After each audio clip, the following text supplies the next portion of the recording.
গরিব জেলা, এটা কিন্তু আমাকে ভীষণভাবে মানে কষ্ট দিয়েছে, ভাবিয়েছে এবং মাদারীপুরের জন্য কাজ করবার জন্য আমাকে সবসময় তাড়া করছে। আমি চাই মাদারীপুরকে এই গরিব জেলা থেকে একটা ধনী জেলায় পরিণত করতে। সেই কারণে আমি চেষ্টা করব, আমার দল বিএনপি যদি জনগণের মেনটেন নিয়ে ক্ষমতায় আসে, আমি আপনাদের এই সাংবাদিক ভাইদের সহযোগিতা নিয়ে এবং আমার প্রিয় বিএনপি যে সমস্ত নেতৃবৃন্দ আছে তাদের সকলের সহযোগিতা নিয়ে আমরা সর্বোত্তম চেষ্টা করব মাদারীপুর জেলার জন্য উন্নয়নমূলক কাজ করতে। আরেকটি বিষয় আপনারা জানেন, মাদারীপুর জেলা কিন্তু 64 জেলার মধ্যে ক্রাইম জেলাগুলোর মধ্যে অনেকে বলে থাকে 1-2 এর মধ্যে আছে। এই ক্রাইম জেলা থেকে মাদারীপুরকে কিন্তু মুক্ত করতে হবে। সেই জায়গাতেও আমি আগামীতে কাজ করতে চাই।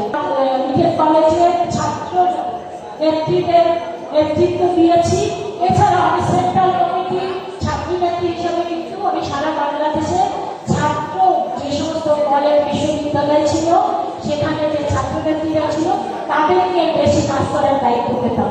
সেই কারণে আমার একটা দীর্ঘদিনের মানে প্র্যাকটিক্যাল অভিজ্ঞতা আছে মেয়েদের সমস্যা এবং সমাধানের ব্যাপারে। আর আরেকটা বিষয় হলো, আমি আরেকটা বিষয়ে কাজ করতে চাই, কারণ আমার রাজনীতির উত্থান হচ্ছে শিক্ষা প্রতিষ্ঠান থেকে এবং এখন আমি কিন্তু বিএনপির সহশিক্ষা বিষয়ক সম্পাদক। আমি জানি শিক্ষাই জাতির মেরুদণ্ড এবং এই শিক্ষাকে ভিত্তি করে রাষ্ট্র সমাজকে যদি এগিয়ে নেওয়া যায় তাহলে সেই রাষ্ট্র খুব দ্রুত উন্নতির শিখরে যেতে পারে। শ্রমিক যাচ্ছে, সেই কারণে তারা ওখানে গিয়ে যে সমস্ত কাজ পাচ্ছে সেটা কিন্তু আমার দেশে কিংবা আমার এই এলাকার নাগরিকরা পাচ্ছে না। তাদের সাথে যে উপস্থাপন করেছে সেই 31 দফাকে সামনে রেখে সেখানে কিন্তু আছে যে আগামী প্রজন্মকে আমি বেশ কয়েকটি ভাষায় অভিজ্ঞ করতে চাই। আমিও সেই জায়গায় কাজ করতে চাই। আমাদের আগামী প্রজন্মকে আমরা বেশ কয়েকটি ভাষায় শিক্ষায় শিক্ষিত করতে চাই, যারা আমাদের এই মানব সম্পদ একটা সমৃদ্ধ সম্পদে পরিণত হয়। সেই জায়গায় আমি কাজ করতে চাই।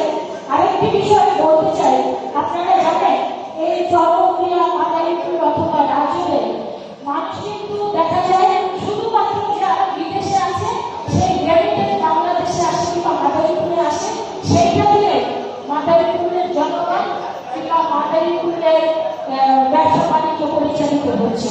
এই জায়গাতে আমরা কাজ করতে চাই।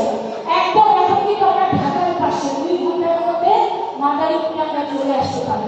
সেই কারণে আমরা এখানে যদি শিল্প কলকারখানা এই কাজগুলো যদি